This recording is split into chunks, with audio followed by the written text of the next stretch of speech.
Good morning, wherever you are in the world. My name is Pete. This is Studio Live today and my GarageBand Creator Series, where today we're talking to a musician, a music educator, a music therapist, and we'll be talking all about his journey and how he creates and how he helps other people create. So without any further ado, why don't we bring him on right now? It is Mr. Joey Helpish. How are you today, Joey? It's great to see you here on Studio Live today. It's good to see you too. I'm doing awesome today. Excellent. Now, you're joining us from over there in Portland, Oregon, I believe? Yeah, Portland, Oregon in the U.S. Yeah. Excellent. So we've already done the usual thing in the pre-show. We've talked time differences. We've talked about where we are in the world and what's been going on. But yeah, I'm super excited to have Joey. I've been following your work, Joey, for a good couple of years now, and some of the posts and the articles and the things you've been doing online. And it's always find it fascinating. So we're going to dive into a bunch of stuff. We are here live. So if you are here live, you got questions for Joey, throw those in the live chat as we go through, and we'll be circling back to those. But why don't we start with a little bit about you? Who is Joey Helpish? What's your musical background and musical origin story? Well, so I've been writing songs since I was 6. Nice. When I was 6 years old. So I've been obsessed, I think, pretty much since day one with music. My aunt got me a chord organ. I don't know if you've ever seen one of those. Oh, very cool. Yeah. They're obnoxious instruments, and they have this fan. And I just started writing songs right away. I got my first guitar probably when I was 12, and I was a poor kid. And so my neighbor, who is my best friend, Josh, shout out to Josh Schneider, he had piano lessons, and my family couldn't afford them. So I would wait at his house every single week, and I would make him teach me everything that he learned in his piano class. And then I had a mentor who's the chief of the Siletz Indian tribe. He taught me how to play drums. He taught me how to sing. And he also taught me the organ. And then he was in his 90s. And so he passed away when I was 11. And at 11 years old, I was leading my small little church, like with the foot pedals and everything. And like basically almost standing at the organ. Yeah, and just and I had some bands and stuff, and I moved to Eugene, Oregon. I'm from Newport, Oregon, on the coast. Yeah, it's where Keiko the whale, the Free Willy whale, is from. Oh, very cool. Yeah, good. and Rogue Brewery, and so I moved to Eugene, and I started a band called Uncle Nancy, and everybody left, and people just started calling me that. So a lot of people in Oregon know me as Nancy or Uncle Nancy. And I got my first computer. I think I used Acid Pro. Oh, yeah. And like, did you ever use that stuff? I did. Yeah, very early on. I dabbled in Acid Pro. Yeah, me too. And I made about, I think, 200 songs on Acid Pro in the first couple of years as Uncle Nancy. And was a solo act, and then started playing with other musicians, started a band called Uncle Nancy and the Family Jewels. And we did pretty okay in the Northwest for a few years. Yeah. And then my health got pretty poor for a couple of years, and I ended up the other thing that I do other than music, or that I've done, is I've been a caregiver and worked in nursing for a really long time. Yeah. And I ended up back on the coast taking care of my grandma for her last couple years, and I wrote an album. She used to call me Dandelion Eyes. That album kind of turned into what is now Dandyland, which is the school and the business that I do with my fiance, my soon-to-be wife. Yeah. Nice. But the other thing I did was I started. I was dating a woman with kids, and I had custody of my nephew for a while, and I started homeschooling them and teaching them music, and started coming up with ways that were different. Yeah. And GarageBand was a huge part of that, of being able to communicate so quickly and so easy these kind of concepts musically that I always hated learning about when I was in high school. Because the lingo is really outdated. It doesn't make sense. It confuses me. And so I've kind of created my own language around it. And then Kirsten and I in the last few years have taken that to a whole new level, to where we don't talk about modes. We talk about emotions when we teach music. Cool. So that's basically it. And then I've written about 5,000 songs, I think, is the last time. Just 5,000. And then since we started Dandyland, which is kind of like a studio / school / kind of like song therapy clinic now. That's a new development. We've released 37 albums in the last 3 years.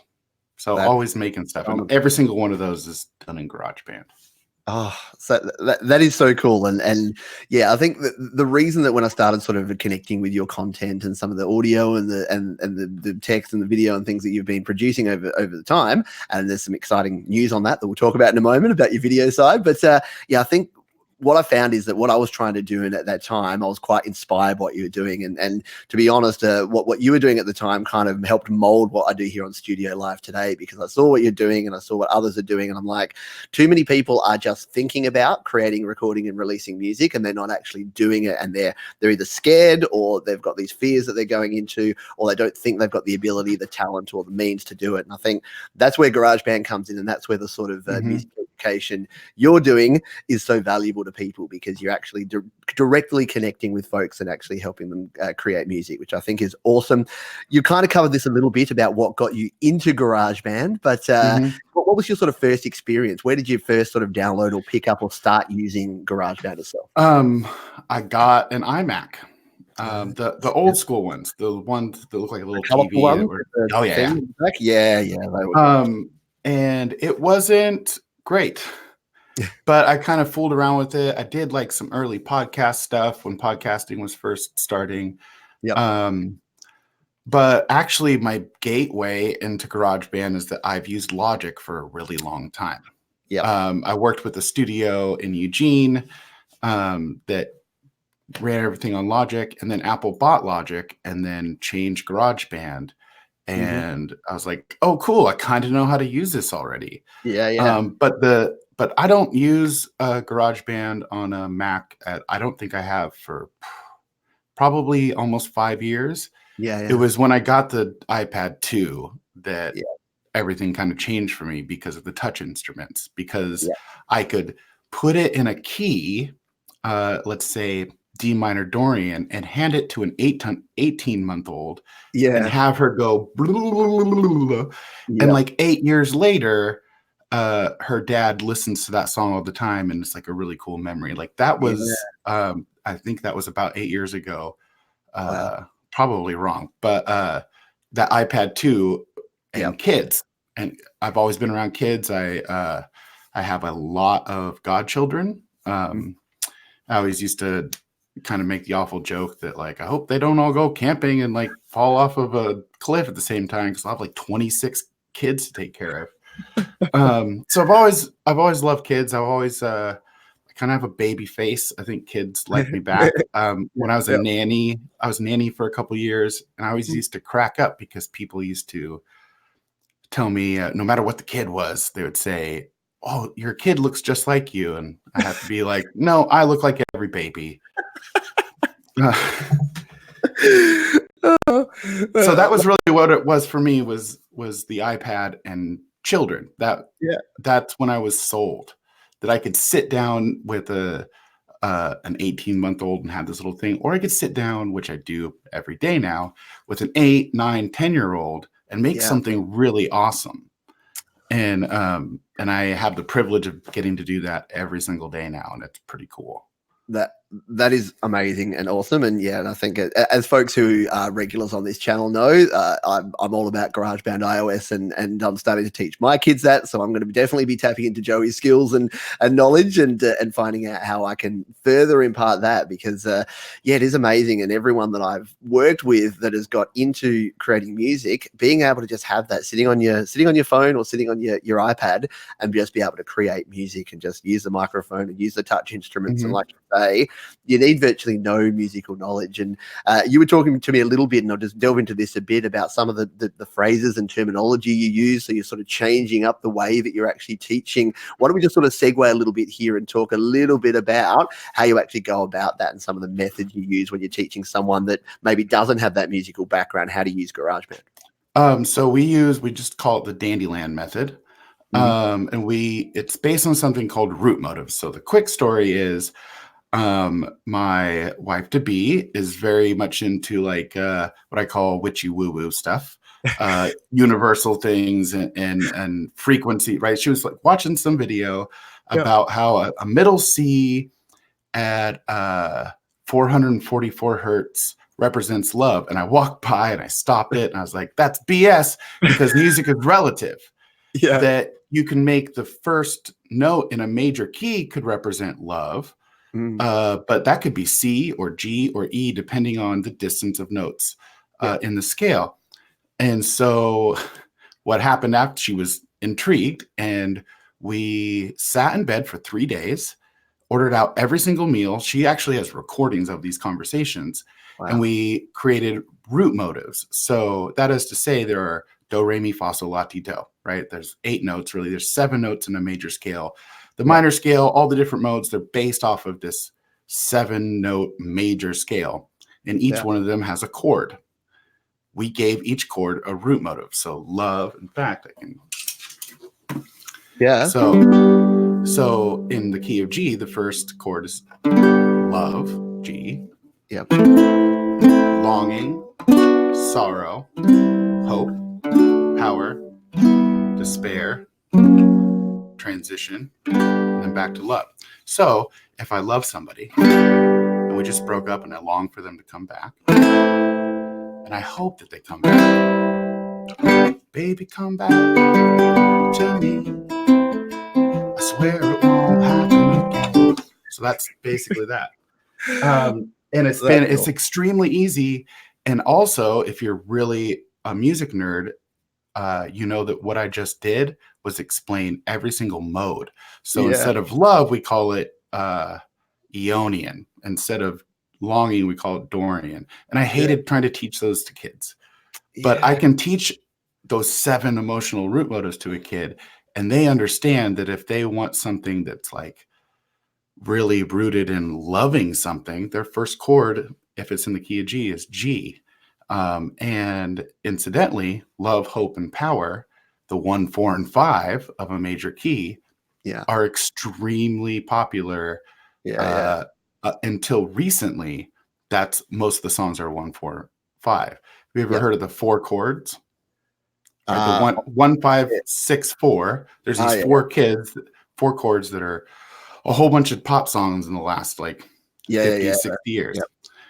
Well, I was with one of my students, with actually an apprentice of mine, and we were talking about in the early days, a couple years ago, about root motives, and we stumbled on that 1, 6, 5, 4. The root motives are love, power, despair, and hope, which is an extremely empathetic, understandable combination. So it's understandable that in this more emotionally complex society, those become the 4 chords that are the most used. Wow. So that's basically a quick little rundown of the Dandelion method. There's a bunch of other aspects to it too, as far as coming up with words and stuff. But yeah. Can you somehow go back to my high school music teacher and tell them to explain things like that? Because I think myself and probably every other kid who was learning music theory at that time and that just didn't want to learn it because it was so boring could really get something out of that, because explaining things in those real terms, I think, is so powerful. And it's great to learn this stuff, because I could have done a bunch of research for this interview, but A, I'm lazy, and B, I wanted to get it all fresh, because I'm like, I know you're going to explain it better than I'm going to be able to interpret it. So that is very, very cool. One of my favorite moments as a teacher was the first songwriting class that I taught. I looked at I think there's 15 people in the room, and I said, your job as a songwriter is to manipulate people's emotions. And everybody got really uncomfortable because no one likes that word. I'm like, hey, you can use your powers for good, and this is a way to do it. But then shortly after that is when we kind of came up with that. That was fresh in my mind during that time. Yes, it is our job as songwriters to just manipulate you into feeling something. And everybody knows that music is the most emotional language ever. It's just nobody, I think, has really done a great job of explaining how that is. And hopefully we get to be a part of explaining that a little bit better. That's awesome. And yes, if you do want to follow along with Joey's journey, I'll throw a quick note out here that there'll be some links down in the description of this video where you can go and follow Joey. And I think I can exclusively announce that you've got a brand new YouTube channel yourself there, Joey. Do you want to tell folks a little bit about that and what you're planning to do over on your YouTube channel? Yeah, so I mean, it's not brand new in that it's existed for a couple of years. There's actually a couple songs I wrote for Oh, Kirsten cool. after our first date. Oh, But okay. it just sat around and I haven't taken it seriously. And some dude named Pete a while ago on a GarageBand forum said, I would love to watch the Joey Helpish show. And so that's essentially what is happening starting today. First video is me talking about where I got my name. But the plan is I've been writing these essays that I think you've probably seen Mhm. around the different forums and groups and stuff. Yep. I'm going to produce those Yep. and tell some more stories, and then also do some song performing and hopefully doing some song therapy stuff and kind of starting to explain what that is.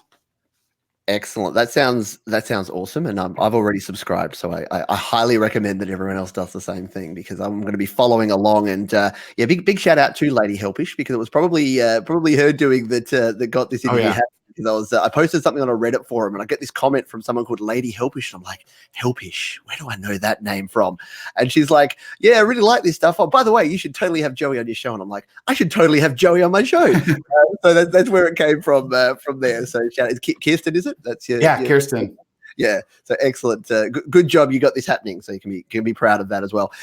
So yeah, you talked about that. One of the things that you talk a lot about is songwriting. We're going to take a little left turn here because I know we're focused on GarageBand, but I know songwriting is something that you are passionate about and talk about. And your latest essay around songwriting and around 30-minute songwriting, I believe. I had a quick read of this just before the show here to get familiar. Why don't you tell folks a little bit about the premise of that, and then they can dive in and learn more as well. Yeah. So I think the piece is called "Do Another One." I went through a bunch of different titles. I think originally it was going to be called "And Another." Why I don't take more than 30 minutes to write a song anymore. And it's based on, and of course, like sometimes it's more than that and sometimes it's less than that. And everybody should write their own way. But the whole point was that my entire life, since I can remember, I have heard the same story over and over and over, which is I've spent hours and days and years on songs and nobody liked them. And the ones people liked, I spent 30 minutes on. And so a few years ago, I really kind of went all in on that. I was like, you know what? What if I just only spent 30 minutes on a song? And I decided that I was going to ship it or I was going to trash it. So either I was going to just completely forget it, and usually it came up in some other way later, or I was just going to release it. And so when I made that decision, I actually took all of the like half or quarter songs that I had written, and I made a 30-minute one-song album called Windbirds. And what's funny is that I actually haven't written any half songs since I did that. Because when I started going like, okay, it's 30 minutes, I'm going to sit down. Or what I didn't talk about is if I'm in front of GarageBand and I'm like writing and producing, it's 2 hours. I never spend more than 2 hours producing a song unless it's for the kids. I usually spend several hours over a lot of time because we spread it out. But just the whole premise that the whole idea of a song being a product is not a thing anymore. It's less and less a thing. It gets in people's way. And I was driving, we were just driving down the street one day and I just blurted out, I just screamed, the music is not, the song is not the product. The experience of writing a song is. The experience of listening to a song, the experience of seeing the song performed, that's the product. And then I had to explain to Kirsten why I just blurted that out in the middle of nowhere, because I was thinking about why the heck people spend $1,000 on Ableton. It just doesn't make sense to me. And I know you can identify with that because we're GarageBand users and we don't spend any money on that stuff. And so like, why would somebody spend $1,000? It's the experience that they get. There's a specific type of music and these specific tools that other people have started. I mean, even GarageBand has some of those elements that they put in because of the popularity of Ableton. But That's why someone spends $1,000, because the experience of sitting in a room or the experience of being able to produce music live on a Mm. stage, Yeah. that's it. That's the That's right. thing. And it just, that's everywhere in music now. It's all about experiences. It is so true, and I love that terminology of that music is not a product anymore, because and I probably never expressed it that well. And the same as music being an experience, because again, when I was doing my thinking around this channel and around what I'm trying to help people do, and I said, okay, create, record, release. Yeah. Even now, like a year and a half later, the release thing's not even it. It's almost the sharing. It's the shared experience of that, whether it's playing it live, whether it's putting it. I guess my point there was that you want to get it out there. So I always said, art is usually only art once you're sharing it with other people, and it's a shared experience. I know that you could argue with that some art is for you and you do it, and then like you say, it's not for anyone else, it's just for your own self. But yeah, I've always been a big fan of sharing, and I think so many folks, to your point, have all these half finished, 3/4 finished songs that they've never completed, and they're not I feel that they're not completing the experience at the end of that, which is getting out there to other people. Well, it's an interesting time, because I think that we'll look back in, like, when we're all robot people, we'll look back at the 20th century as being this weird time when music was kind of forced to become an industry because of new technology. But before that, there were industries. There were like, the bougie music, but most of music was just people with like banjos and guitars sharing with their family, sharing music on the weekends. And we kind of got that back. It was kind of taken away from us from some guys who decided they were going to market and sell music, which was really just a bunch of car salesmen, literally, who bought record recorders and stuff. And I'm stoked. I'm really stoked about it. I got to become a musician at a time when it was dying. And I'm very punk rock to my core. And like, that was my introduction to music, was like punk rock and hillbilly music and like rebel music. And so I kind of love that it's going away, because I think it was in the way of a lot of beautiful things, of being able to, and I also believe that music is a language. It's a universal language, and we get to speak it more, And 100%. Yeah, no, and that's so cool. And pre-warning for those here live, we're going to go long. We're going to go over half an hour. So I hope you got nowhere to be, Joey. We've got a few more questions here that we want to get into. But I'll pause and say thank you to those that are here live. So hello, Aaron Maseo. We got Glenn. We got Tank. We got Goth. We got Marcus is here. We got a bunch of folks that are watching live. So if any of you do have any questions for Joey, we'll have question time at the end. So if you want to ask him how on earth you write 5,000 songs, or how you make sure that you can get your songs finished in half an hour, and anything in between, then throw those questions in the chat now. And if you're watching on the replay, as I know a lot of folks will be, make sure you throw some comments there, and myself and Joey will be reading all of those and responding to you, and can answer any follow-up questions you have there while you're subscribing to Joey's new channel. So we'll get back to the GarageBand stuff just for a couple of questions, because what I like to ask folks, and you've already mentioned a couple of your GarageBand moments, but what would you say is your proudest moment? So when you think back on all the things you've done in GarageBand, it's probably going to be very tricky for you, but what is your proudest, or a couple of your proudest moments using GarageBand? Oh man, that's a lot. I think Growth Songs Volume 2, which we don't do the Growth Songs volumes anymore, but we have a bunch of different volumes. We do series. And Growth Songs was the first one, which kind of split off. But in the beginning, we would just release a compilation once a year. And the second one kind of blew my mind, because there was 22 songs, I think. I'd have to look back. But like 27 different people contributed to this thing. And it was the result of an entire year of all these people learning while they were doing. So that's pretty high up there. But what's equally as high, which is kind of gaining some popularity right now, and I'm really grateful for it, is so that series kind of like split into 3 series. One of them is Song Therapy, which I would love to talk about later. Another one is Dandy Labs, which that's more of the workshops that we do.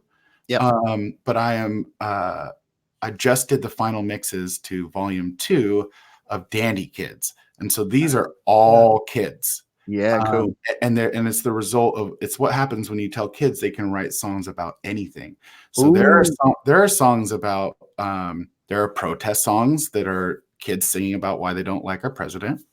Nice. There are songs about evil pickles coming to the planet. There's a song called the song that is actually gaining a lot of traction right now is called "Poopy Stupid Butt," and it's what happened when I let 3 4-year-olds come up with lyrics to a song. There's a song that a girl wrote for her mother about her mother's abuse that she went through. It's just all kinds of. There's a song about anxiety attacks from a 9-year-old. Wow. So I would, definitely Grow Songs was a really cool moment, but the Dandy Kids thing might probably That be sounds cooler because wow. it's just a lot of years coming. Yep. And before we didn't have enough kids. It's always been kind of 50-50, Yep. adults and kids, and we have more kids showing up. And so, yeah, I think Very cool. Dandy Kids Volume 1 and soon to be 2. Love it. And where can folks, and by folks I mean me, because I want to go and check this. You sold me. I need to find out this. Where can folks go to listen into to these tunes? So we're on Spotify and Apple Music and pretty much any streaming platform. If you just type in Dandyland, you can find that. And then Dandy Kids Volume 1 is out right now. Dandy Kids Volume 1. I'll be looking that up myself, and we'll throw a link in the description too, or just go search Dandyland on your favorite platforms and check out the music there. Now, again, we'll take another left turn here and we'll talk music therapy. So I know that we chatted about that briefly beforehand. That's something that you're working on at the moment. Why don't you let folks know a little bit about what you're doing with that and what music therapy is all about? Yeah, so it's song therapy, and it's Song therapy. the reason why the distinction is important to me is that I actually don't know what a music therapist does, and which is not like against any music therapists, but I think they have a branding issue, and I want them to tell me what they do. Yep. But nobody would debate that music is therapeutic. But again, I think people haven't done a great job of explaining why, or really finding the bullseye there. And for me, it's always been songs. For me, I didn't kill myself a whole bunch of times when I was younger because I wrote a song instead. For me, when I was processing some really traumatic stuff, I wrote a song, and that was part of the healing. But the other part is when someone else listens to it and goes, yeah, I know how you feel. Yeah. Or when you record a song and you hear those things coming back, it's really cathartic. And what started, so the root motives thing was one kind of beginning of song therapy. But I was really blessed one night, and I went to 3 different shows, and the 3 different bands played a song of mine that I wrote. Yeah. And I heard it wasn't just that like, oh, it's really cool someone singing something I wrote. I heard my emotions coming back to me. Yep. And I just couldn't get the thought out that I want to give that to people, that there's people that maybe won't ever write a song, but that doesn't mean they shouldn't get this feeling. So what's really cool is that over the next few months, I started writing songs for people. And we got this gig where we made an entire album with a jeweler with his clients who were all getting married. And so they would tell me their love song. I would use root motives, and I would write them a song. Then one of the clients lost his wife. And so we wrote a song for his wife, and we used literally every one of the 7 chords. And it was intense. And I was like, that's what I want to do. I need to figure that out. So fast forward about 6 months later, we're about to end our testing. I have sat across video like you and I are doing right now. It's completely online. I found it easier for people to open it up over a phone instead of being in the room. And for 115, I've done this with 115 people who said, yes, I want to try song therapy. We're about to release 3 albums that we made last week. So what happens is someone talks to me about whatever. I've written songs about people's pets. I've written songs about, really traumatic things, and I've just written songs about people's week. Yeah. And so they tell me what's going on with them. I type down what they're saying, and I translate it into lyrics. Then I ask them, what of these 7 emotions, do you feel like right now? And then, because I've written so many songs and gone through the process so many times, and I have a background in improv, I just bring the mics over. I hit record on GarageBand, and while we're still in the video chat, I play their song for them. And quick side note, the first of those essays that I wrote was called 76, because that's how many people, I'm going to start crying. That's how many people I've made cry this year. Wow. And I used to always, at the end, we end in August and start back up in September. And I used to always come with all these metrics, like we've made this many songs and like had this many students. And I noticed last year that I was starting to make people cry. And so I started keeping track, and like that is cool. And that has been a huge motivator to keep going with the song therapy thing. So we're going to bring it to market next month. I feel like 115 and we still have some more booked. It'll be probably about 130 different songs with different people that I've done. I feel like that's a good test. It's gone well so far. And so, that's song therapy.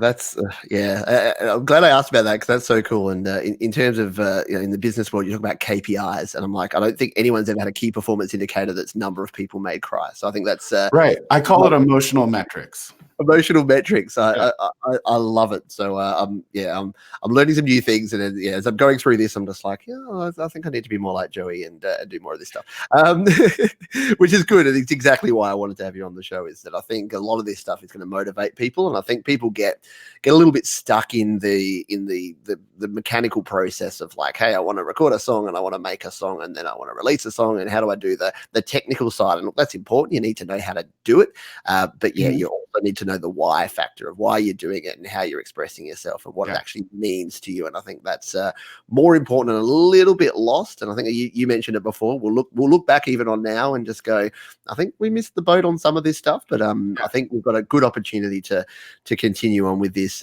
We are already over time, but I've got a couple of final questions here that I wanted to throw out before we finish up. So we've talked about GarageBand and your proudest moment.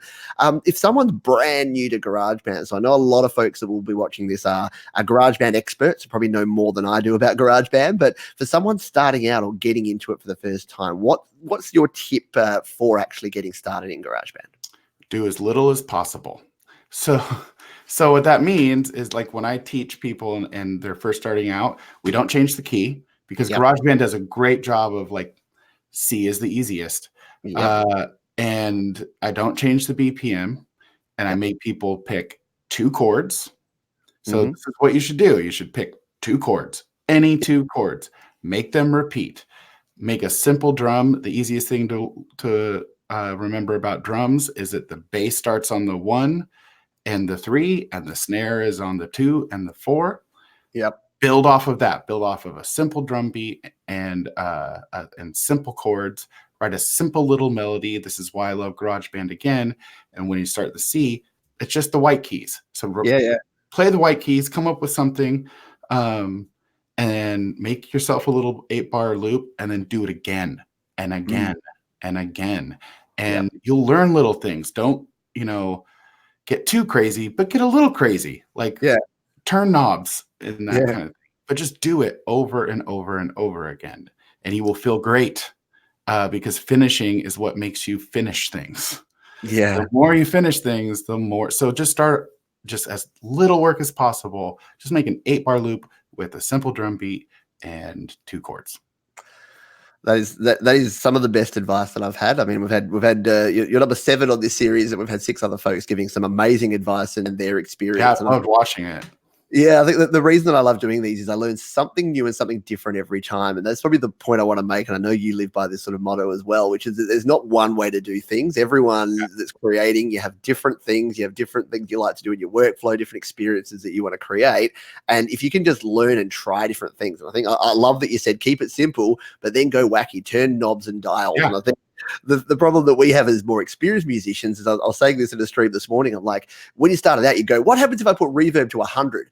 And then you learn what happens when you just have something swimming in reverb. And now I'm just like, I'll just dial in 8% on that reverb control. It's like, what happened to experimentation and fun? Yeah. Like, this is supposed to be creative and fun. So yeah, I love that. Start simple, but yeah, definitely experiment and try different things. So that is super cool. We need to finish up because again, I know it's the afternoon, evening time there, and you've got a Saturday night too. I'm sure you've got plenty of stuff to do there. But what is the best piece of advice that you've been given about music creation in your years of creating, or the best thing that you've learned that you would pass on? If you had to say, here's the one thing, here's the Joey Helpish tip about music creation that I'm going to pass on to you, what would it be? I mean, it's pretty close to what I just gave. And I did actually do an essay on this. And this is by far the best advice that I've ever been given. And it's make something terrible. Oh, I love it. And it's back to a big part of my whole thing is finish things. Yep. People who finish things. Yeah. But to assume, and this is every single time I have close to 100 people now, I have helped them with their first song. Yeah. And I always say the first thing or the same thing every time.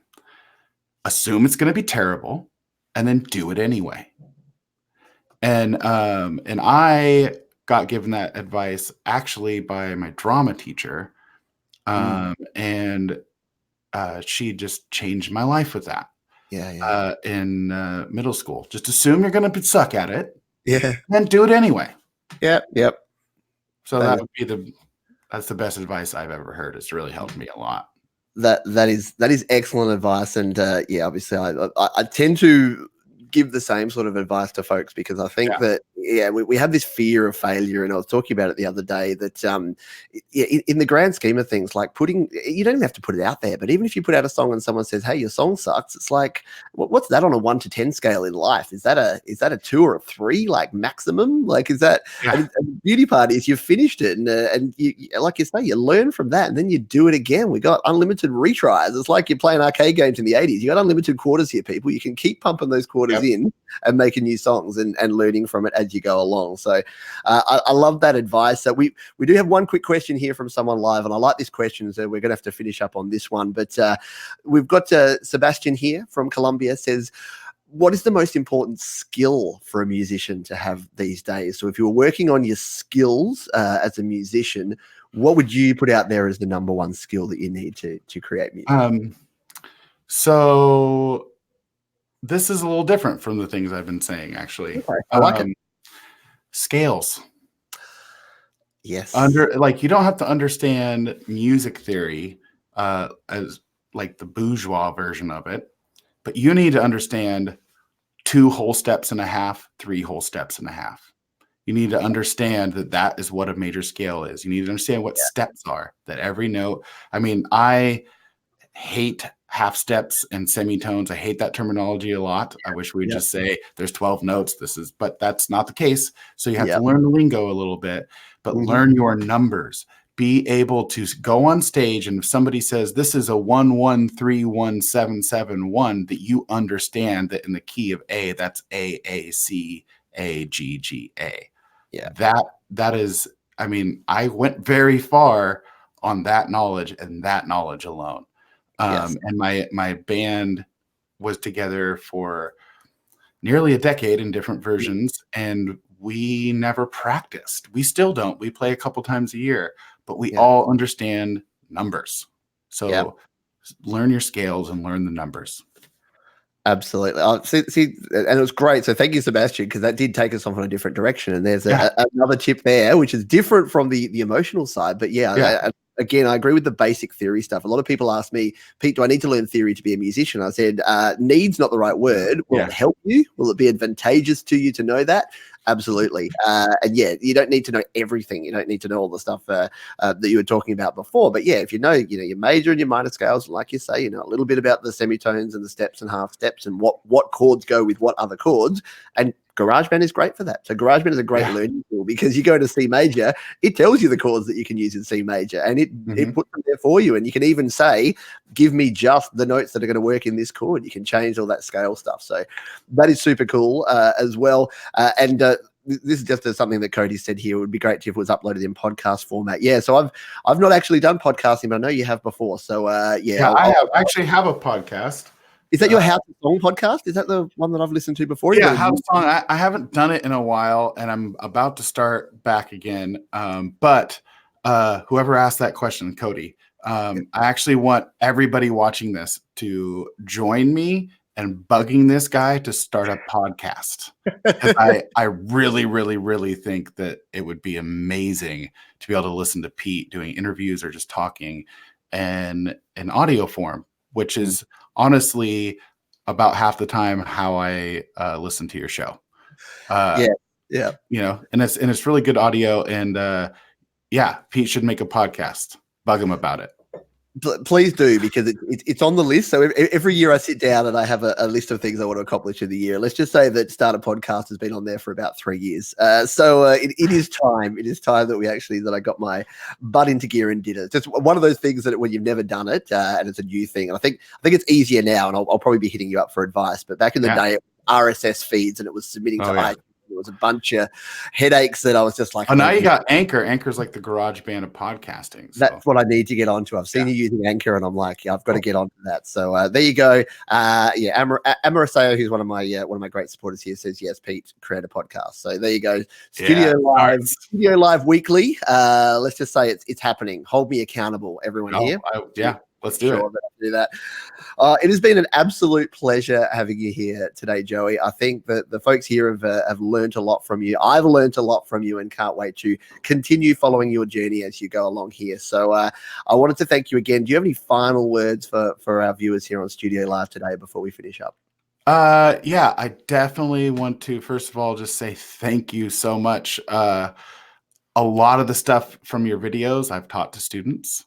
It's been a joy watching you. I definitely want to say that I want people to share this video, and I want people to, I'm going to be chatting with you guys in the comments right away. But I think what I want to leave people with is make something terrible and then do it again. I love that. And I don't have anything else to say because I want to also leave you with that, yes, make something terrible. I'm going to go away and write a terrible song this afternoon on that device. Me too. So, let's do that. Thank you again. Yes, if you did get some value out of this, as Joey mentioned, please share this video with anyone that you think can get inspired and is looking to create music. Yes, if you liked it, hit the like button, and that just tells me and Joey that you want to hear more of this sort of content here on the channel. And yes, until next time, thank you for tuning in here to the GarageBand Creator Series on Studio Live today, folks. Take care, and we'll see you next time. Cheers. Bye.